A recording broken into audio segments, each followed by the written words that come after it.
അസ്സലാമു അലൈക്കും വറഹ്മത്തുള്ളാഹി തആല വബറകാതുഹു. SSF ജില്ലാ സാഹിത്യോത്സവിന്റെ പ്രൗഢമായ വേദിയിലാണ് ഞാനും നിങ്ങളും ഒരുമിച്ച് കൂടിയിരിക്കുന്നത്. ഈ സന്ദർഭത്തിൽ ഒരു കഥ പറയാം. കഥയുടെ പേര് 7 നൂറ്റാണ്ടുകൾ പിന്നിട്ട നിലാവ്. ഹിജ്റയുടെ 700 വർഷങ്ങൾക്കപ്പുറത്തേക്ക് നടന്നു പോയാൽ ഒരു കിടിലൻ രാജാവിനെ കാണാം. പേര് തുബ്ബ. ഒരിക്കൽ അദ്ദേഹവും അദ്ദേഹത്തിന്റെ സൈന്യവും യസ്രിബിലെത്തി. മദീനയുടെ പഴയ പേരാണ് യസ്രിബ്. മദീനയെ കീഴടക്കാനായിരുന്നു അദ്ദേഹം തന്റെ പരിവാരങ്ങളുമായി എത്തിയത്. മദീനയിൽ കടന്ന അദ്ദേഹത്തിന് പെട്ടെന്ന് രോഗം പിടിപെട്ടു. വായിൽ നിന്നും മൂക്കിൽ നിന്നും ദുർഗന്ധം പുറപ്പെടുന്ന പ്രത്യേകതര അസുഖം. കൂടെയുണ്ടായിരുന്നവരെല്ലാം അകലം പാലിച്ചു. എത്ര വലിയ ചികിത്സ നടത്തിയിട്ടും ഒരു ഫലവും കാണുന്നില്ല. അവസാനം രാജാവിനെ ഒരു ജൂതൻ കാണാനിടയായി. അദ്ദേഹം പറഞ്ഞു, "ഓ രാജാവേ, ഈ യസ്രിബ് എന്ന നാട് അവസാന നബി ഹിജ്റ വരുന്ന സ്ഥലമാണ്. യസ്രിബ് നിങ്ങൾ പിടിച്ചെടുക്കാൻ നോക്കണ്ട. ഈ യസ്രിബ് നാട് പിടിച്ചെടുക്കാൻ നോക്കിയത് കൊണ്ടാണ് നിങ്ങൾക്ക് ഈ അസുഖം പിടിപെട്ടത്." ഇതു കേട്ട രാജാവ് തന്റെ ഉദ്യമത്തിൽ നിന്നു പിൻവാങ്ങി. അത്ഭുതമെന്ന് പറയട്ടെ, അദ്ദേഹത്തിന്റെ അസുഖവും ഭേദമായി. അങ്ങനെ രാജാവ് മടക്കയാത്രക്കൊരുങ്ങി. പട്ടണത്തിന് പുറത്തിറങ്ങിയപ്പോൾ കൂട്ടത്തിലുണ്ടായിരുന്ന പ്രമുഖരിൽ ചിലർ പറഞ്ഞു, "ഓ രാജാവേ, ഞങ്ങൾ ഇനി അങ്ങോട്ട് മടങ്ങുന്നില്ല. അവസാന നബി ഹിജ്റ വരുന്ന സ്ഥലമാണല്ലോ. ഞങ്ങൾ ഇനി ഇവിടെ താമസിക്കാനാണ് ഉദ്ദേശിക്കുന്നത്." ഇതു കേട്ട രാജാവിനും പുത്തുനബിയോട് അതിയായ സ്നേഹവും ആദരവും തോന്നി. രാജാവ് പിന്നീട് മദീനയിലെ പ്രമുഖരായ ഔസ് ഖസ്റജ് ഗോത്രക്കാരെ വിളിച്ചു വരുത്തി. അവരോട് പറഞ്ഞു, "നിങ്ങൾ ഈ നാട്ടിൽ തന്നെ താമസക്കാരാക്കണം. അവസാന നബി വന്നാൽ അദ്ദേഹത്തിന് ശക്തി പകരണം. വന്നില്ലെങ്കിൽ നിങ്ങളുടെ മക്കളോട് ഇക്കാര്യം വസിയത്ത് ചെയ്യണം." പിന്നീട് രാജാവ് മുത്തുനബിക്കായി ഒരു കത്തെഴുതി.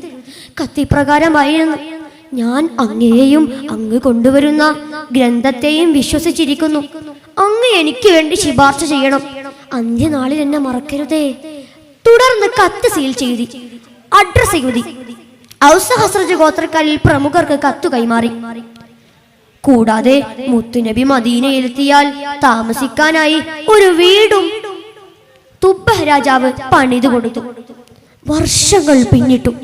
സൗർ ഗുഹവാസത്തിന് ശേഷം മുത്തുനബിയും സുദീഖുൽ അക്ബർ തങ്ങളും മദീനയിൽ എത്തിച്ചേരുന്നു. ആ വാർത്ത കേട്ടത് മുതൽ ആ സുദിനം കാത്തിരിക്കുകയാണ് മദീന നിവാസികൾ.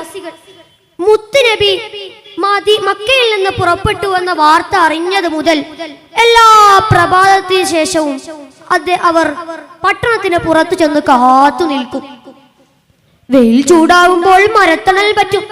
അതും ലഭിച്ചില്ലെങ്കിൽ താമസ സ്ഥലത്തേക്കു തന്നെ മടങ്ങും. അന്നും അവർ പ്രതീക്ഷയോടെ കാത്തിരുന്നിരുന്നു. വെയിൽ ചൂടായി മരത്തണൽ തീർന്നപ്പോൾ അവർ താമസ സ്ഥലത്തേക്കു തന്നെ മടങ്ങി. അപ്പോഴായിരുന്നു പ്രവാചകൻ എത്തിച്ചേരുന്നത്. നബിയെ ആദ്യമായി കണ്ടത് ഒരു ജൂതനായിരുന്നു. അദ്ദേഹം വിളിച്ചു പറഞ്ഞു, "അറബികളെ, അറബികളെ, നിങ്ങളുടെ ഭാഗ്യം തെളിഞ്ഞിരിക്കുന്നു. നിങ്ങൾ പ്രതീക്ഷിച്ച ആൾ ഇതാ വന്നെത്തി കഴിഞ്ഞു." അൻസാറുകൾ ഓടിക്കിതച്ചി അവിടെ എത്തി. അടുക്കളയിൽ നിന്ന് ഉമ്മമാരും കളിച്ചു കൊണ്ടിരിക്കുന്ന കുട്ടികളും ജോലി സ്ഥലത്തായിരിക്കുന്ന ഉപ്പമാരും എല്ലാവരും ഓടി. ത്വലഅൽ ബദ്റുവിന്റെ അകമ്പടിയോടെ അവർ മുത്തുനബിയെ അനുഗമിച്ചു. അന്ന് മദീനക്കാർ സന്തോഷിച്ചത്ര മറ്റൊരു മനുഷ്യനും സന്തോഷിച്ചിട്ടുണ്ടാവില്ല. മുത്തുനബി മദീനയിലെ ഓരോ വീടിനരികിലൂടെ നീങ്ങുമ്പോഴും തങ്ങളുടെ കൂടെ താമസിക്കണമെന്ന് അവർ ആഗ്രഹം പ്രകടിപ്പിച്ചു. പക്ഷേ ഒട്ടകം മുട്ടുകുത്തുന്നിടത്താണ് താമസിക്കുക എന്ന് മുത്തുനബി പ്രതികരിച്ചു. ഒടുവിൽ ഒട്ടകം മുട്ടുകുത്തി അബൂ അയ്യൂബുൽ അൻസാരിയുടെ വീടിന് മുന്നിൽ. 700 വർഷങ്ങൾക്ക് മുമ്പ് തുബ്ബ രാജാവ് മുത്തുനബിക്കായി പണിത ഭവനത്തിന് മുന്നിൽ, അതെ, വീട്ടുകാരന് വേണ്ടി 700 കൊല്ലം കാത്തിരുന്ന വീട്. പ്രിയപ്പെട്ട കൂട്ടുകാരെ, ഇതായിരുന്നു നീണ്ട വർഷത്തെ കാത്തിരിപ്പിനൊടുവിൽ യസ്രിബുകാർക്ക് ലഭിച്ച അന്യമത്തുൽ കുബ്ര, ദ ഗ്രേറ്റ് ഗിഫ്റ്റ്, ഏറ്റവും വലിയ അനുഗ്രഹീത സമ്മാനം. ഇത്രയും പറഞ്ഞുകൊണ്ട് ഞാൻ എൻ്റെ കഥ അവസാനിപ്പിക്കുന്നു. അസ്സലാമു അലൈക്കും വറഹ്മത്തുള്ളാഹി തആല വബറകാതുഹു.